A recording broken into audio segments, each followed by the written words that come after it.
Hello এসপিএন্স, welcome to our channel T R solution academy. আমি সুমিত অধিকারী। আজকে তোমাদের ডব্লিউবিএসএসসির গ্রুপ সি এবং টি এর যে প্র্যাকটিস সিরিজ শুরু করেছিলাম তার আজকে আমরা 8 নাম্বার ক্লাস করব। ঠিক আছে, প্রত্যেক দিনের মতো আমরা 10টা বেস্ট কোশ্চেন এই সিরিজে সলভ করি। আজকে আমরা সেটাই করব। ঠিক আছে, চলো দেখো ফার্স্ট কোশ্চেন কি বলেছে।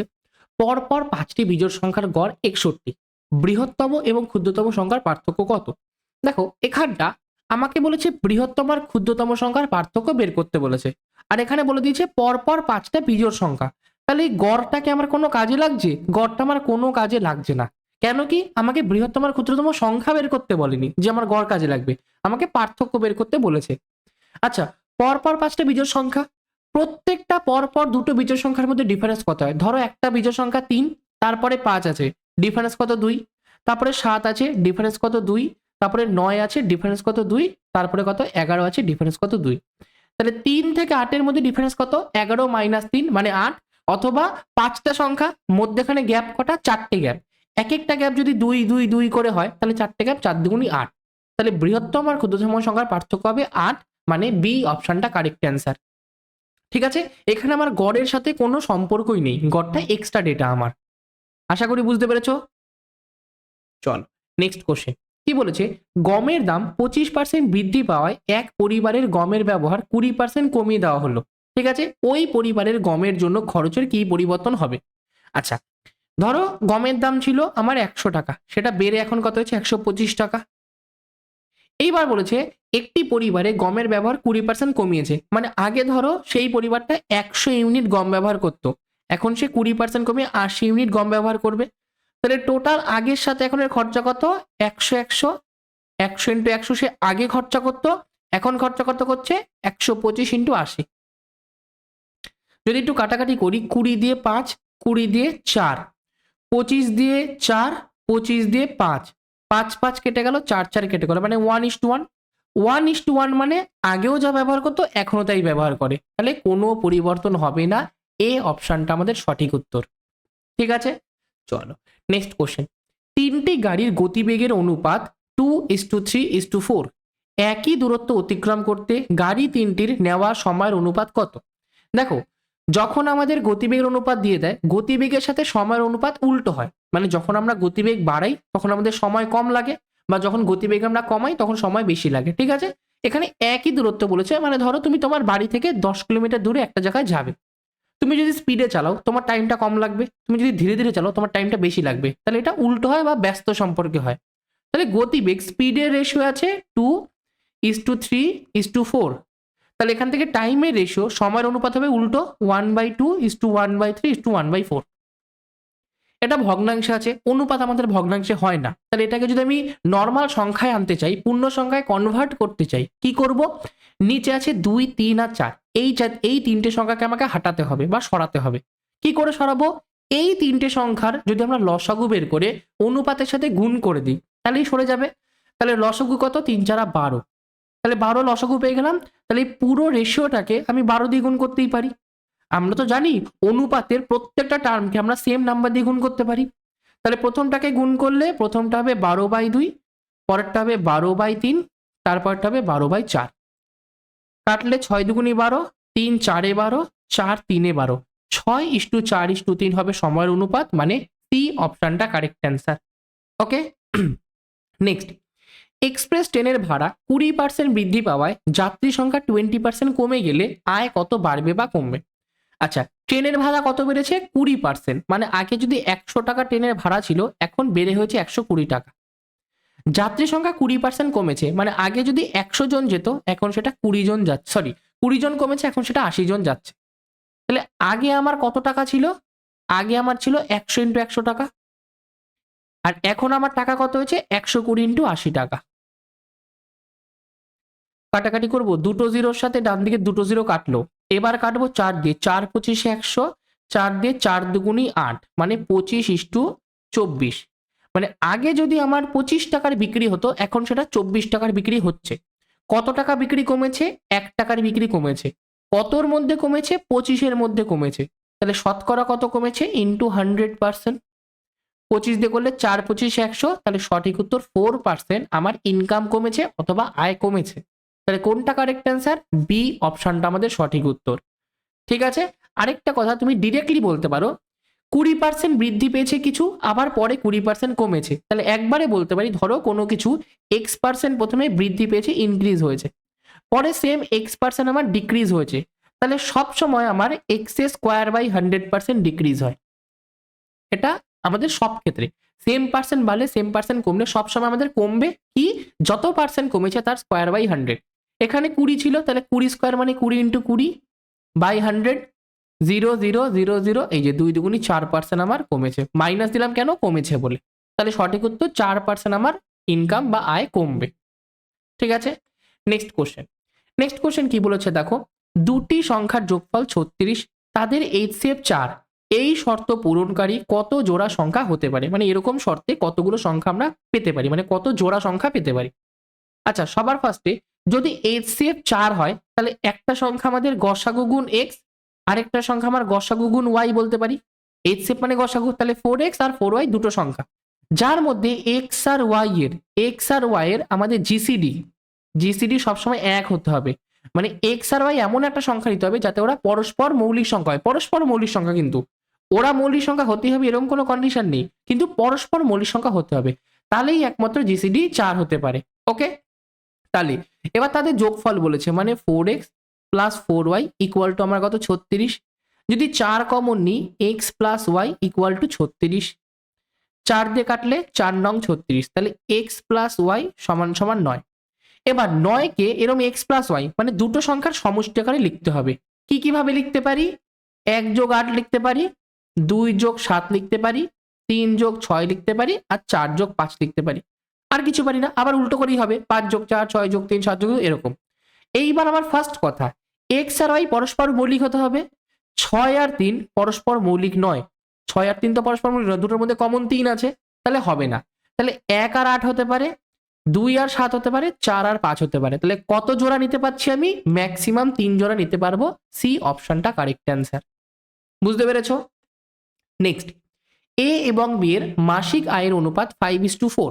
ওকে, ফার্স্টে A/B করে নিই। এদের ইনকামের রেশিও কত? 5:4 হয়ে গেল। এবং ব্যয়ের অনুপাত 3:2। যদি বছর শেষে তারা প্রত্যেকে 1600 টাকা সঞ্চয় করে, তবে এ এর মাসিক আয় কত? আচ্ছা, এক্সপেন্ডিচারের রেশিও কত? আমাদের 3:2। আচ্ছা, 5 টাকা আয় করে 3 টাকা ব্যয় করেছে, তাহলে সঞ্চয় করেছে 2 টাকা।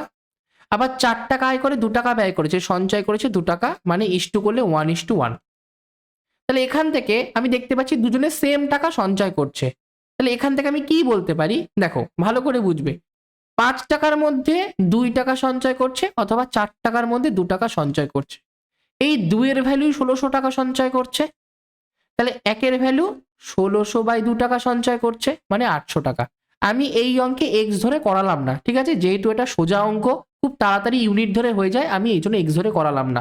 না হলে তোমরা করতা 5x 4x, 5x থেকে 1600 মাইনাস করতা, 4x থেকে 1600 মাইনাস করতা, এদের অনুপাতটা 3:2 দাঁড়াতো। একটু ওটা বড় প্রসেস, এটা দেখো একটু ছোট প্রসেসে হয়। 2 ইউনিটের ভ্যালু যদি 1600 হয়, 1 এর ভ্যালু তাহলে 800। আমাকে বলেছে এ এর মাসিক আয় কত? এর মাসিক আয় এই যে 5 ইউনিট টাকা, তাহলে 5 এর ভ্যালু কত?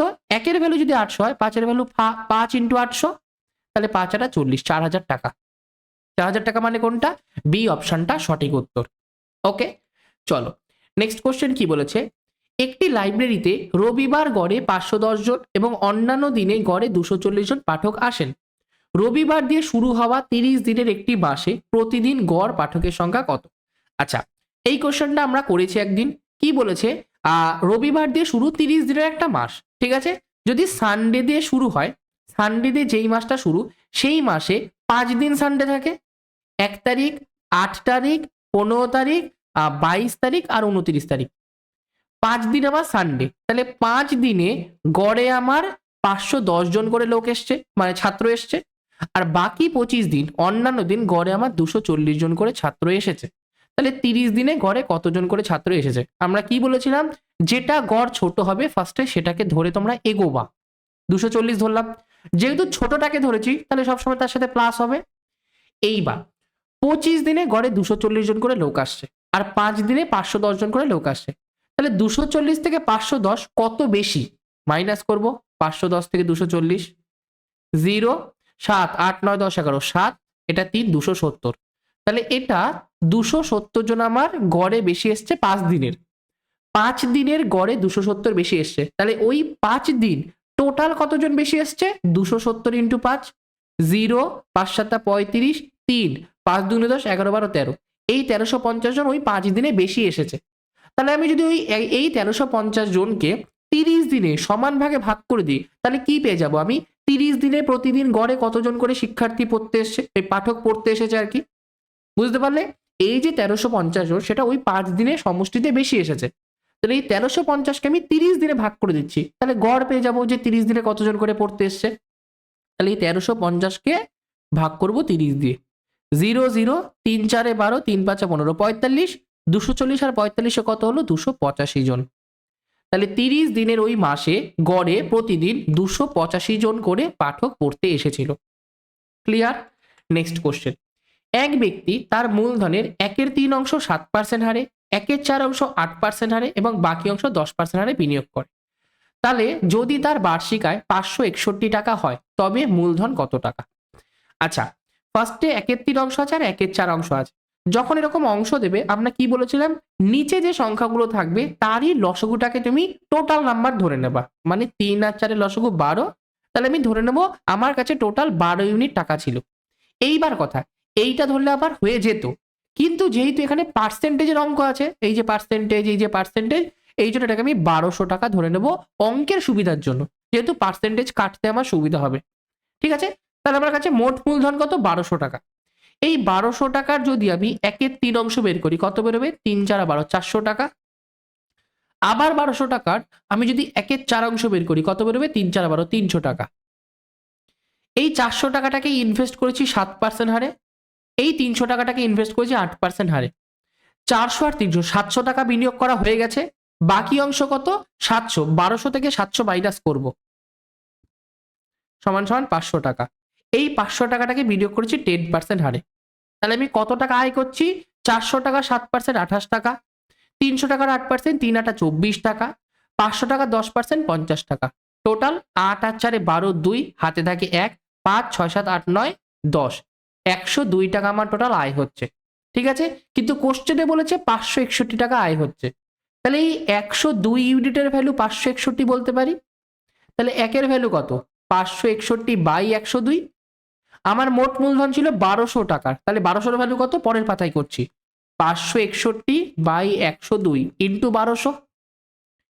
কত দিয়ে কাটবো, 3 দিয়ে করি, 3 থেকে নয় 3 4 12, 3 দিয়ে করি, 3 1 3 26, 3 8 24, 21, 3 7 21, 2 দিয়ে যদি করি 17 দুগুণি 34, 2 দিয়ে করলে 6 দুগুণি 12 600, 17 দিয়ে করলে 17 1 17 17 17 1 17, তাহলে 11 গুণ 600 মানে 6600 টাকা। 6 11 66 দুটো 0, 6600 টাকা মানে সি অপশনটা কারেক্ট অ্যান্সার, যে মূলধন কত ছিল 6600 টাকা। ক্লিয়ার?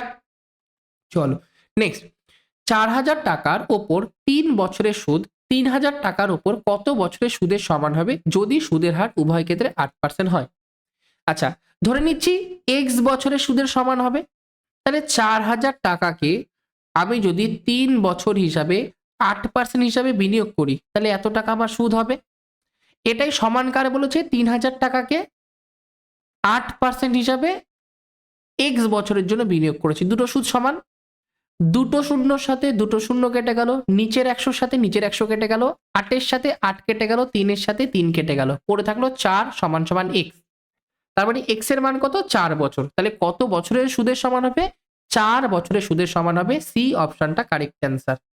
ঠিক আছে, চলো আজকের লাস্ট কোশ্চেন, একটি পরীক্ষায় 60% ছাত্র ইংরেজিতে পাশ করে, 70% হিন্দিতে পাশ করে, হিন্দিতে না এটা হিন্দিতে, ঠিক আছে, 70% হিন্দিতে পাশ করে, 40% উভয় বিষয়ে পাশ করে, তাহলে শতকরা কতজন উভয় বিষয়ে পাশ করেছে?